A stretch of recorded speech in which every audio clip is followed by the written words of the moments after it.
You know that money's coming in the door, but do you actually know how your business is doing? Too many business owners are just looking at their revenue and then kind of going with their gut for the rest of it. There's no clarity on margins or cash flow or what's working, what's not. In today's video, I'm going to talk about the 5 key performance indicators or KPIs that I think every business owner should be taking a look at so that they can grow their businesses smarter and not harder. My name's James Masotti. I'm a real estate investor and the owner of Our Team Accounting. And let's go ahead and dive right into today's video. The first KPI that we are going to talk about is our net profit margin. Now, it's very possible that you have heard the phrase, revenue is vanity and profit is sanity. If you have, then what you've heard or what that phrase is realistically referring to is your net profit or the amount of money that you're taking home at the end of the day. I'm not gonna lie, there's sometimes a little bit of a nuance in this because our net profit margin is what basically we talk about the bottom line in our business. When you look at your financial statement, you're generally gonna have like your revenue at the top, then you're potentially gonna have a section for like your cost of goods and any rebates and things like that. And so you're gonna have then your gross profit margin.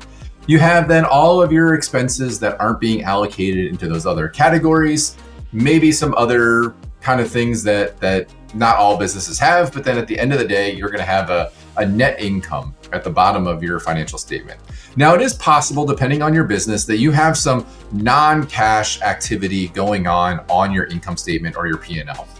And so it is important to understand that profit as it is presented on your financial statements doesn't necessarily always mean cash in the bank. And we're going to talk about that in a future KPI. So foreshadowing. But for this particular metric, the reason that this is really important is for the vast majority of what is going on in your business, you're going to be selling something, you're going to have expenses being pulled off of that. And then at the end of the day, it's the amount of money that you take home that matters. So as we alluded to, sales are great. At the end of the day, your net operating income is what most matters to your business. But what oftentimes for a lot of businesses is actually the reason that they go out of business is their cash flow. And so understanding your business's operating cash flow is our second KPI. So what this KPI realistically represents is the actual flow of money through your business. So if you were to look at your cash flow statement, it's going to be broken up into 3 sections: your operating cash flow, your cash flow from financing, and your cash flow from investments. And this is important to understand because, for example, let's say you went and got a loan from a bank and that puts money into your bank account. So, hey, you've got positive cash flow, money came in. However, that money was not derived from the actual operations of your business. It was derived through financing activities. And so when you look at your cash flow statement, that's not going to be reflected in your operating cash flow. Your operating cash flow is what's going to take that net operating income. And then we talked about the non-cash expenses. So things like depreciation or write-offs or other accrual-based adjustments that you may need to make. And so being able to understand what that process and what that cadence looks like is going to be absolutely critical for you as a business owner. And, along these lines is being able to understand how long does it take for you to be able to convert your clients into cash, right? Or your dollars into cash. So it's very important to understand, what that journey of a dollar in your business looks like.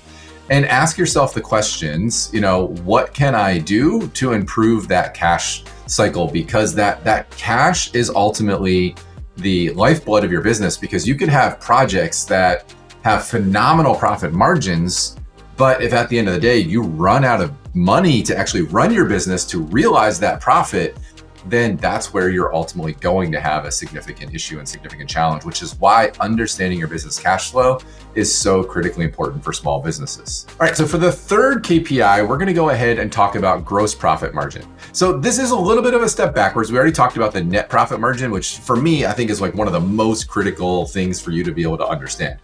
The gross profit margin, though, is important for you to understand because it's going to give an indicator to you of, how things are trending in your business. Most often, your gross profit margin or your cost of goods a lot of the things that are going to be captured in that cost of goods for your business are going to be variable expenses.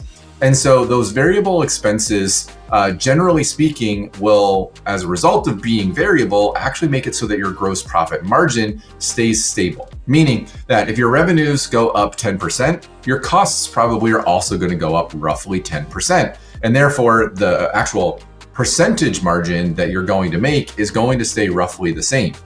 Even though the numbers themselves are going to fluctuate as your sales do, that margin number is something that you want to be paying attention to as on a percentage basis. So you want to know that the gross margin number is obviously fantastic to know and understand, but the key insight is that gross margin percentage, because as those numbers fluctuate, let's say you have 52% gross margin because your cost of goods are 48%. Now, if that ticks up to a 50%, so now your costs are 50%, so your gross margin's 50% instead of 52%, that 2%, depending on your business, that could have a dramatic change in your profit at the end of the year. So understanding and kind of being able to track that and those inputs to be able to kind of say like, hey, why are we seeing this variation in what should be, if depending on how you're doing your pricing and your models, relatively stable and consistent gross profit margin percentages. All right, and so our fourth one, we're going to take kind of another look at things that impact and influence cash flow in our business. And the next piece that we're going to be talking about is your accounts receivable. And accounts receivable is basically just whether or not people owe you money. And now this is a really interesting concept because your accounts receivable will show up on your balance sheet as an asset. And I don't know about you, but I don't generally consider it to be an asset when people owe me money, especially if they've owed me that money for a really long period of time. And depending on your business, how you define a really long period of time may be a little bit different. But for me, if anybody hasn't paid me within 2 weeks or 3 weeks, now to be honest, in my business, we auto invoice, so we've removed that entirely. And I would strongly consider you to explore those kinds of conditions and clauses in your contracts and your engagement letters with your clients, so that unless they bring to you some sort of material breach or material defect in the service that you are providing, you are able to withdraw funds from them through credit card or ACH transactions or anything along those lines. But again, I'm not an attorney. Talk to your attorney, check with your jurisdiction. But from an accounting perspective, doing whatever you can do to protect your right to collect your money as quickly as possible is very, very important. So the fifth and final KPI that we are going to be talking about is our break-even point. And now the break-even point is an important number to understand because while we've just talked about our gross profit numbers and the fact that those cost of goods oftentimes are going to be variable depending on your revenue numbers and things along those lines, the expenses that exist below the line are oftentimes not as variable, right? So think about things like your insurance or your rent. Let's say you've got an office manager, you're probably paying that person to be in the office during business hours, whether the phone rings or doesn't ring. So you have a lot of these core expenses that we call them fixed expenses that need to be absorbed by your business. And so being able to understand what is that kind of total cost associated with doing business that not only covers your cost of goods, but covers the additional amount of money that you need to make each month, right? And so that's where you're going to be calculating kind of that break-even number. So when you're doing this break-even analysis, you do want to make sure that you're looking at it, over a trailing 12-month window of time to capture any of those, kind of one-off type expenses. Then divide that trailing 12-month by 12. And then from there, you can basically ask yourself, all right, that's on historical data, but we need to actually operate this on a forward-looking basis. So, are you expecting any significant changes to that number, increases, whatever it might be? So again, things are slightly inflationary right now. So you might do that number and want to add 3 to 5% to it just to make sure you kind of know, hey, here's what I should be targeting for what I need to be hitting on a sales number in order to be hitting my break even. And of course, nobody should be striving for break even. Everybody should be striving for that good, healthy net operating income, net art margin number, which again, depending on your industry is going to be different, right? So I mentioned high volume industries, it could be high single digit numbers. Other industries, it could be as high as 30 or 40% on net margins. So know your industry to understand where those targets should ultimately be.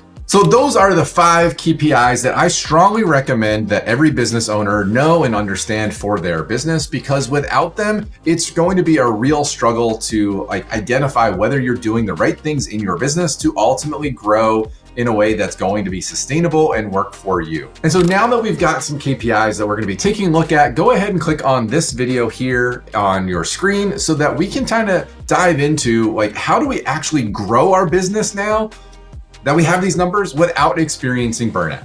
Look forward to seeing you there.